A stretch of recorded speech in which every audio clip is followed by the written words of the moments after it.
നമസ്കാരം. പ്രവാസി മലയാളികളുടെ ജീവിത വിജയത്തിൻ്റെ കഥ പറയുന്ന സഫലമി യാത്രയുടെ മറ്റൊരു പുത്തൻ അധ്യായത്തിലേക്ക് ഏവർക്കും സ്വാഗതം. ഇന്ന് നമ്മളുള്ളത് സലാലയിലാണ്. നമ്മളിന്ന് പരിചയപ്പെടാൻ പോകുന്ന വ്യക്തി ശ്രീ അബ്ദുൾ റഷീദ് സാറാണ്. മലപ്പുറം ജില്ലയിലെ മഞ്ചേരിയാണ് അദ്ദേഹത്തിൻ്റെ സ്വദേശം. ടീജൻ മാർട്ട് എന്ന് പറയുന്ന സ്ഥാപനത്തിൻ്റെ ഉടമയാണ് അദ്ദേഹം. നമുക്ക് അദ്ദേഹത്തിൻ്റെ വിശേഷങ്ങളിലേക്ക് കടക്കാം.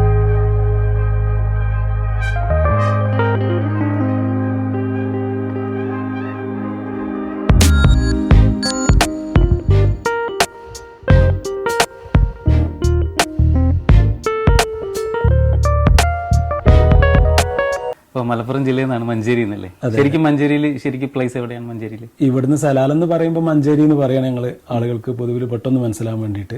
ഇത് മഞ്ചേരിയുടെയും അരീക്കോടിന്റെയും ഇടയിൽ കാവനൂര് എന്ന് പറഞ്ഞ സ്ഥലത്താണ്. എത്ര വർഷമായി സലാലയിലേക്ക് വന്നിട്ട്?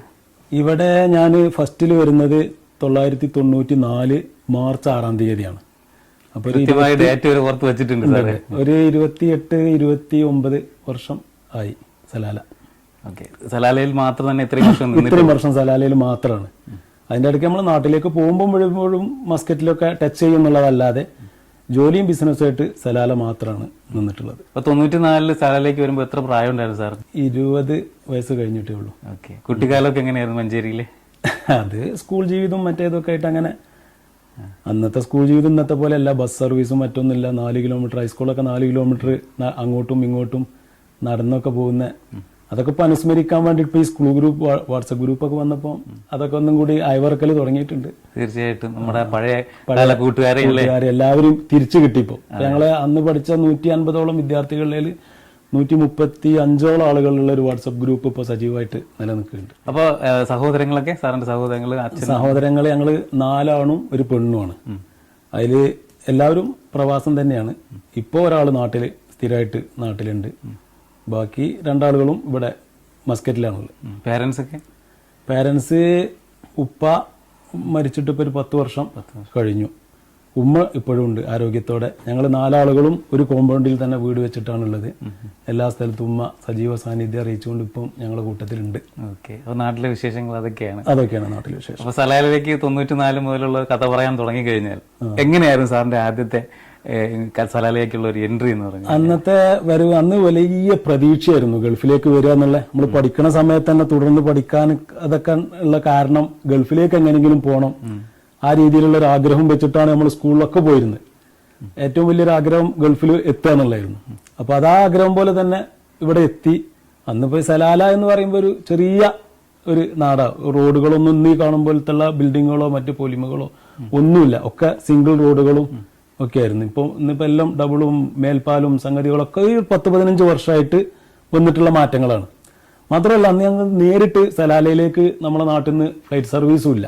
മസ്കറ്റിൽ വന്ന് ഇറങ്ങിയതിന് ശേഷം പിന്നെ അവിടുന്ന് ബസ് സർവീസ് ഉണ്ട്. അത് ബസ്സും ഇന്നത്തെ പോലത്തെ അത്ര സൗകര്യങ്ങളുള്ള ബസ്സൊന്നുമല്ല. ഇവിടെ ബസ്സിൽ വന്ന് ഇറങ്ങുമ്പോഴും ഇവിടെ ഒരു ചെറിയ ഒരു നാട്, വലിയ വലിയ ബിൽഡിങ്ങുകളോ അത്തരം റോഡുകളോ ഒന്നുമില്ല. ഇന്നിപ്പോ ഗൾഫ് എന്ന് പറയുക, ഒരു ഭാഗത്ത് ഗൾഫ് ഒരു ഭാഗത്ത് കേരളമാണ് സലാല. തീർച്ചയായിട്ടും കാണുമ്പോൾ തന്നെ അറിയാം നമുക്ക്. ഒരു സൈഡ് മൊത്തം തെങ്ങും വാഴയും കൃഷിയും. നമ്മളെ കേരളത്തിനേക്കാൾ അപ്പുറം എന്ന് പറയാം. കാരണം ഇത്രയും വിശാലമായിട്ട് എല്ലാ കൃഷികളും ഒരുമിച്ച് ചെയ്യുന്ന ഒരു സ്ഥലം നമ്മളെ നാട്ടിൽ പോലും ഇല്ലാത്തൊരു രീതിയാണ് ഇപ്പോൾ ഉള്ളത്. അപ്പൊ ഈ സലാലയിലേക്ക് വന്ന സമയത്ത് ആദ്യത്തെ ജോബ് എന്തായിരുന്നു സാർ? സലാലയില് ഫസ്റ്റിൽ തന്നെ വരുമ്പം പിന്നെ ഒരു ജ്യൂസ് ഇടയിലേക്കാണ് ഞാൻ വന്നിട്ടുള്ളത്. അത് പിന്നെ 2-3 കടകളും ഫുഡ് സ്റ്റഫും ഒക്കെ ആയിട്ടുള്ള, അന്ന് ഇവിടുത്തെ KMCCന്റെ ഒക്കെ ഒരു പ്രസിഡന്റ് ആയിട്ടുള്ള കാസിം മാവുള്ളതിൽ എന്ന് പറയും. ഇപ്പോഴും സജീവമായിട്ട് ബിസിനസ്സിലും രാഷ്ട്രീയത്തിലും ഒക്കെ നിലനിൽക്കുന്ന ആൾ തന്നെയാണ്. അപ്പൊ അയാളെ കടയിലാണ് ഫസ്റ്റ് ഞാൻ വരുന്നത്. ഒരു 3-4 വർഷത്തോളം അദ്ദേഹത്തിന്റെ ആ കഫ്റ്റീരിയ മേഖലയിൽ തന്നെ ജ്യൂസ്, സാൻഡ്വിച്ച് അങ്ങനെയൊക്കെയുള്ള ആ മേഖലയിൽ ജോലി ചെയ്തു. പിന്നീട് അതിന്റെ തൊട്ടടുത്ത് തന്നെ അദ്ദേഹത്തിന്റെ തന്നെ ഒരു കട ഉണ്ടായിരുന്നു, ഒരു ഫുഡ് സ്റ്റഫ്, ചെറിയൊരു മിനി സൂപ്പർ മാർക്കറ്റ് എന്ന് പറയാം. അതിലേക്ക് മാറി അതിന്റെ നടത്തിപ്പും കാര്യങ്ങളും സംഗതികളൊന്ന് ഉഷാറായി വന്നപ്പോൾ അയാളെ എന്നെ ഏൽപ്പിച്ചു ആ കട.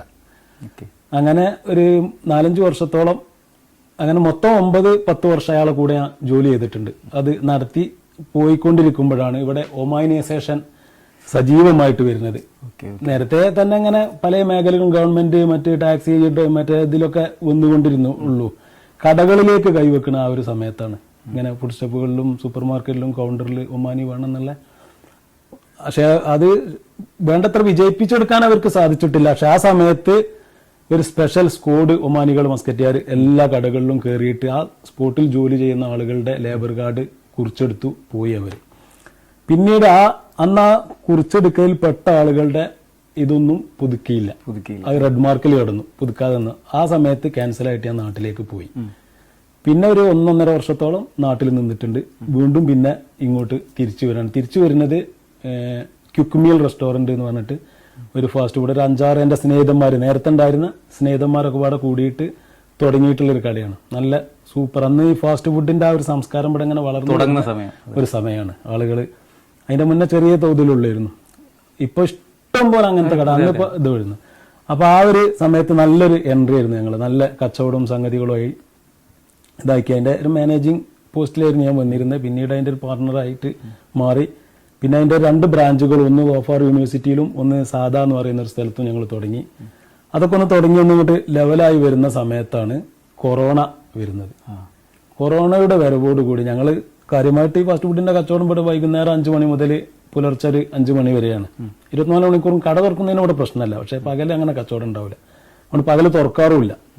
ഈ 5 മണി, ഈ ലോക്ക്ഡൌൺ 5 മണി മുതൽ തുടങ്ങുന്നുണ്ട്. നമുക്ക് തുറക്കാൻ തന്നെ പറ്റാതെയായി.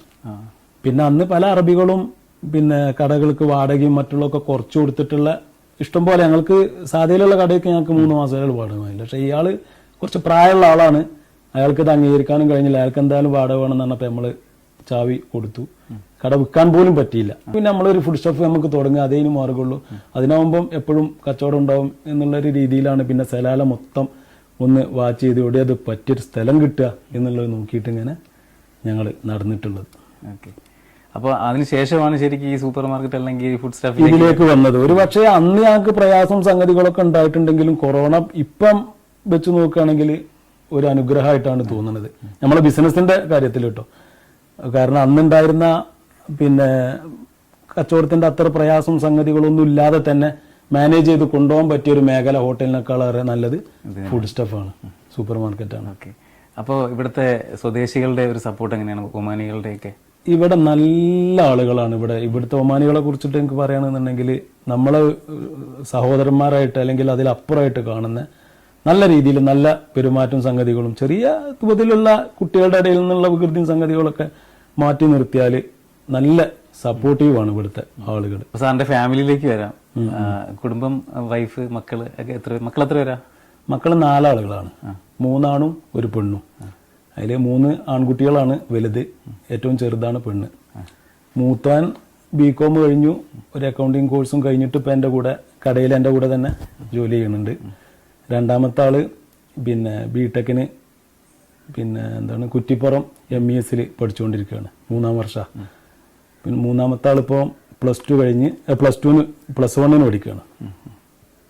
4-ാമത്തെ മകളാണ്, ഓള് 3-ാം ക്ലാസ്സിൽ പഠിച്ചുകൊണ്ടിരിക്കുകയാണ്. ഓക്കെ. ഇനി നമുക്ക് നമ്മുടെ ടീജാൻ മാർക്കറ്റിലേക്ക് വന്നു കഴിഞ്ഞാൽ അവിടെ പ്രോഡക്റ്റുകൾ, അതുപോലെ സാർ എവിടെ നിന്നൊക്കെയാണ് അതൊക്കെ കളക്ട് ചെയ്യുന്നത്, അതിനെ പറ്റിയുള്ള ഒരു ടീജാൻ മാർട്ടിൽ പിന്നെ കമ്പനികൾ ഇഷ്ടം പോലെ നമുക്ക് വരുന്നുണ്ട് കടയിൽ. പക്ഷെ കമ്പനികളിൽ നിന്ന് നമ്മൾ സാധനം എടുത്ത് ഇതാക്കുന്നതിലേറെ ലാഭം പുറത്തുള്ള ഹോൾസെയിൽ കടകളിൽ നിന്ന് സാധനം എടുത്തിട്ട് വിൽക്കലാണ്. അത് നമുക്ക് ആവശ്യത്തിനുള്ള സാധനം നോക്കിയിട്ട് എടുത്താൽ മതി എന്നുള്ളൊരു സൗകര്യമുണ്ട്.